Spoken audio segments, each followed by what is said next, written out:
Unit 1 Digital Devices. There are 3 chapters.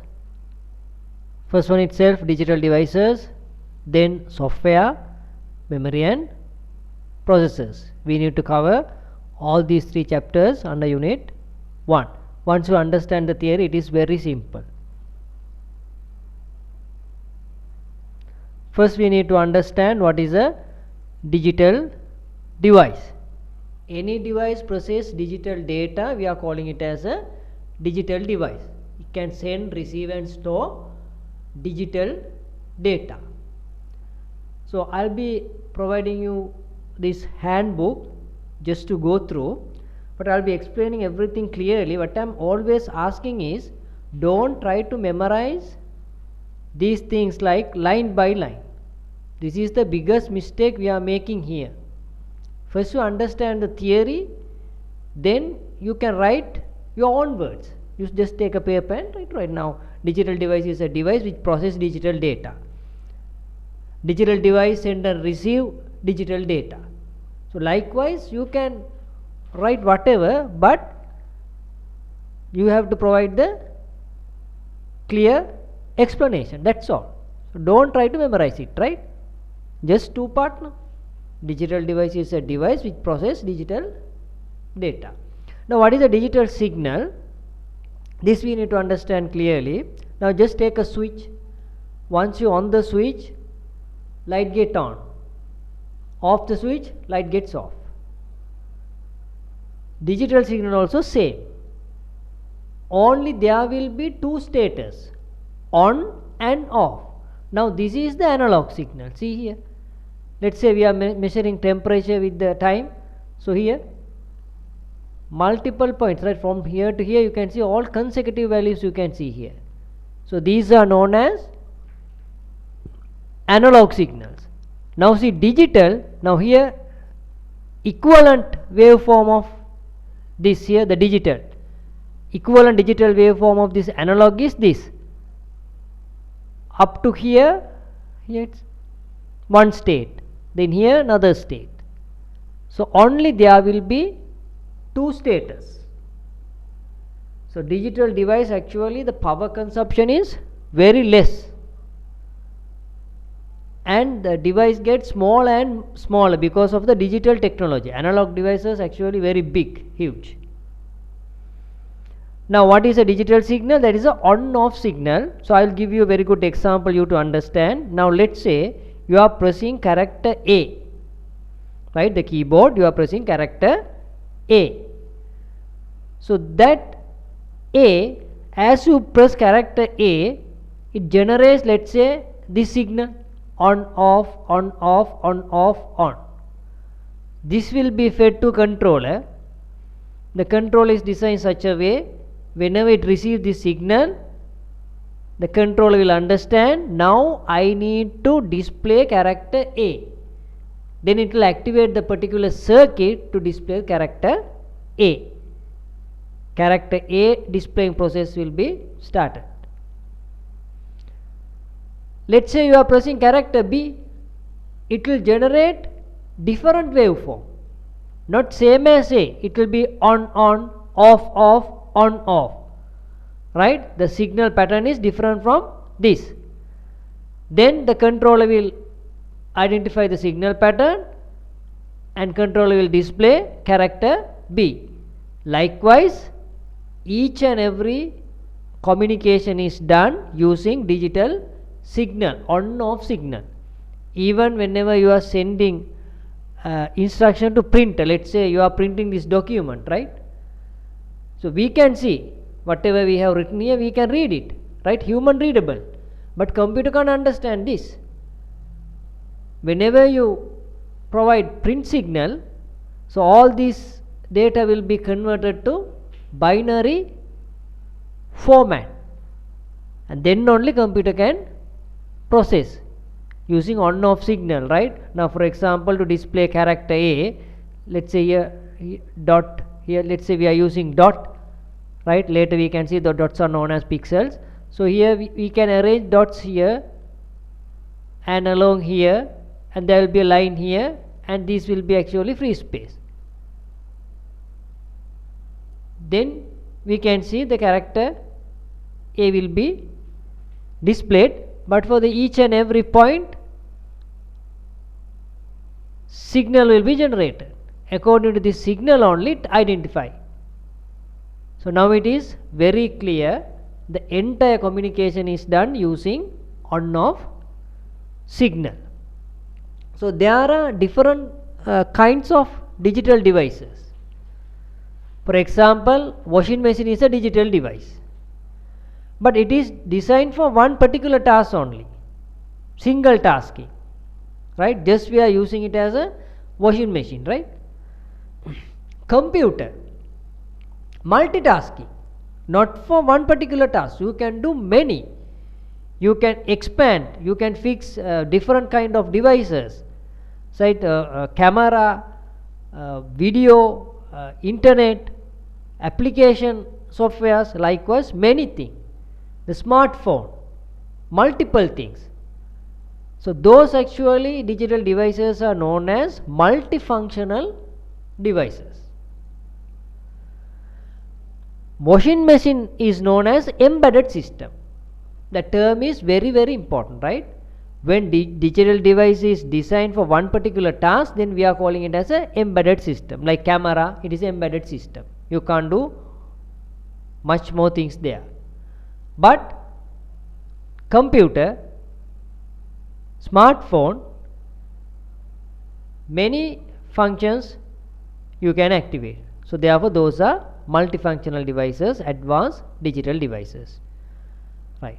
First of all, we are going to see first digital device as personal computer. Now personal computer is a digital device, you know now. Washing machine is a digital device, camera is a digital device. Personal computer is a multifunctional device.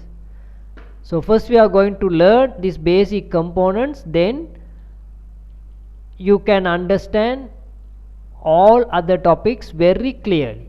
Once you understand the basic theory, answering question is nothing, right? This is the computer system, right? You all familiar with this, right? We get some input devices like this, keyboard, mouse, then output devices, speaker, monitor, then there will be a casing. Inside this only all these things will be reside. So this is actually the actual computer system. We are calling it as a main board or motherboard. There are main components here. One is CPU, we are calling it as a main processor. This is considered to be the brain of the computer system. Entire processing is done here. Then there is a memory unit, we are calling it as RAM. There are different types of memory. Now first we are going to learn about the RAM, random access memory, because it is easy to pronounce, that's why they are using the name RAM here, but we can call it as read write memory, volatile, main memory, working area memory. Because in computer system, as you switch on the computer, whatever the operating system we use, Windows 10, 11, whatever, get loaded here. That is the main reason we are calling it as a working area memory, main memory. Why? Without this you can't on the computer. We need this memory unit to on the computer. So this is actually temporary. While working only we are using. Once you switch off the computer, everything get erased. Like us, right? We are using the brain to process everything. We need memory to store. Sometimes we will be storing certain thing in permanent memory area. Some portions we use it as temporary. For example, I am instructing you to take a book. Then you will go and take the book. As you receive the instruction, you will put that instruction to temporary memory. Why? You no need to permanently store that. Temporarily you need to understand what to do, and you will take the book and come. But when you are studying, certain thing you need to memorize, then you will be sending it to the permanent memory. So likewise here you get permanent and temporary memory. Now first component we study is main processor, continue to be the brain of the computer system. Processor to work, we need this memory unit. RAM is stand for random access memory. This is read write memory. That means we can read from this, we can write. Random in what? No need to follow any sequential order, first record, second record, no, nothing. You can read it from anywhere else. Therefore we are calling it as a random access memory. Sometimes we are calling it as a primary memory. Without this you can't switch on the computer. Now it is very clear, RAM is needed to switch on the computer. It is a temporary memory. Always we work here. Then there is another kind of memory called ROM, read only memory. We can't write anything here.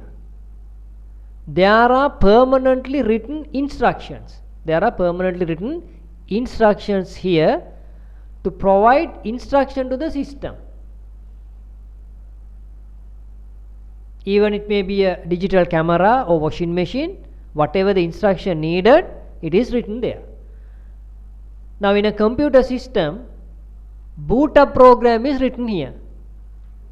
Otherwise we call it as a startup program. Because operating system is stored here, need to transfer that operating system here, then only we can work. Instruction is sent from here, permanently stored here. So the instruction will be sent to the hard disk, then hard disk will load the operating system to RAM, you can use the computer. That program is known as bootstrap loader. There is another program inside ROM chip, post, power on, self test. As you switch on the computer, power, self test is done. It will check each and every component whether it is working or not. Everything is fine, then it will send the instruction to hard disk drive. You can load the operating system now. Once it comes to RAM, we can work here. Later I will be explaining in detail, right? Now the basic understanding is very important. Then you know what is RAM, what is ROM, and there is a permanent storage media here. Whatever you need to store permanently, you will be saving here. Now operating system always we need, so you will be saving the operating system here. As you switch on the computer, you can't directly access from here, it needs to come here, because CPU always access the RAM. Why? This permanent storage media communication is very slow. So without this RAM, if computer system is designed, then your system will be very, very slow.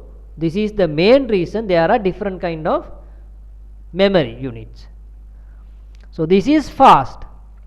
So therefore everything will be fetched here, then CPU will read it from RAM till the entire RAM is used.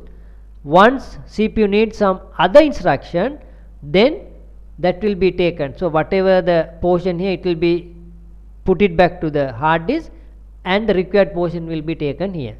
So this is the main reason we need a higher capacity. Otherwise your machine get very slow. Why? Every time you need to shift, put from here to here and take it from here. So when there is enough memory, the computer system can put everything here and work.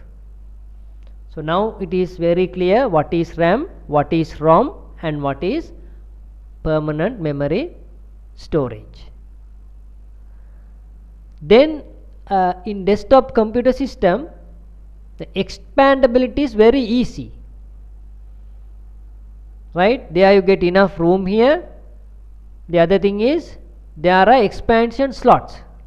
So in a laptop we can't do anything, only you can expand using USB port, right? Whatever the port is visible here, using those port you can expand. But in desktop computer, so you get expansion slot here. For example, let's say you need to play sound, right? Let's say there is no audio circuit built into this motherboard, then you need to purchase the sound card separately. You can fix it here, then you can play sound. Here VGA port, right? Normally we are calling it as a VGA port, is to connect the display unit. The monitor will be connected here. So it supports basic resolution, right? Later I'll be explaining what is resolution. So you can, on the computer you can use it, right? You can use all kind of application software, no problem. Now let's say you need to install high-end game, then this video port resolution is not enough, then you need to purchase a separate card here, so with higher resolution, higher quality. So you can fix this card here, then you will be connecting the cable from monitor to this card, so you can have high quality video. Likewise, expandability is very easy, so easy to maintain and expand. Expand means upgrading also possible. For let's say now you are using certain capacity here, if you want to upgrade, you can replace with higher capacity. You can remove this and you can replace with higher capacity. The processor speed, if you want to upgrade, you can replace with another processor unit. Likewise, upgrading, expanding is very easy, right? Then in desktop computer system we learn basically what is CPU. Later we will be learning in detail what is RAM, what is ROM, what is permanent storage media, what are these expansion slots. And see here, you can use here the memory readers, right? In smartphone and all you get small, you call the memory chip, so you can't directly fix it to the desktop, so you need a memory reader. You fix the memory reader, then you will be inserting that card to the memory reader. Likewise, you can expand it. Right now basic function should be very clear.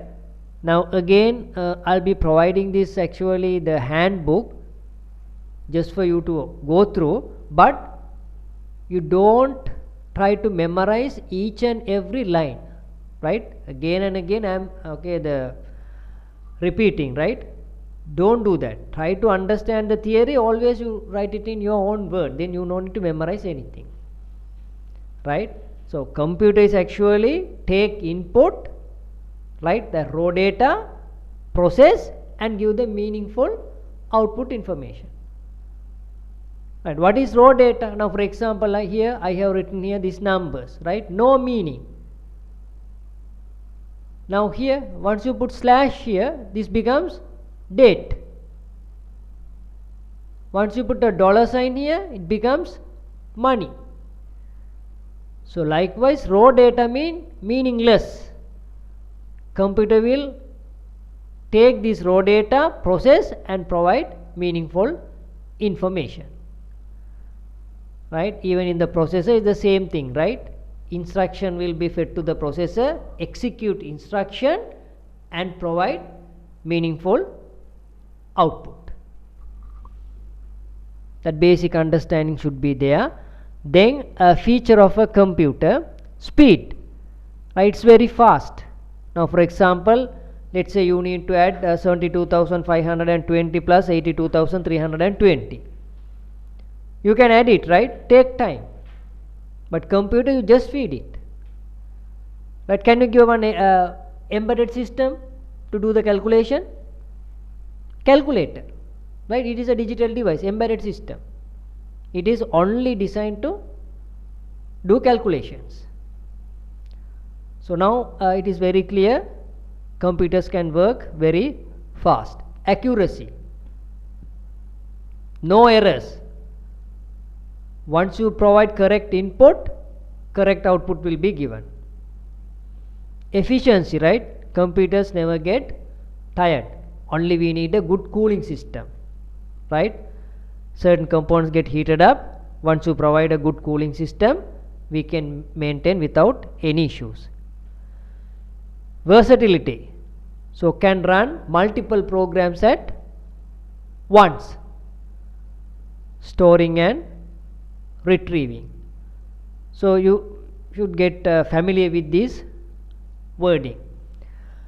Right, now I think you have got the basic understand of the desktop computer system, memory types, what is CPU, RAM, ROM, permanent storage. Then you will be using input devices to feed information and output devices to get the output.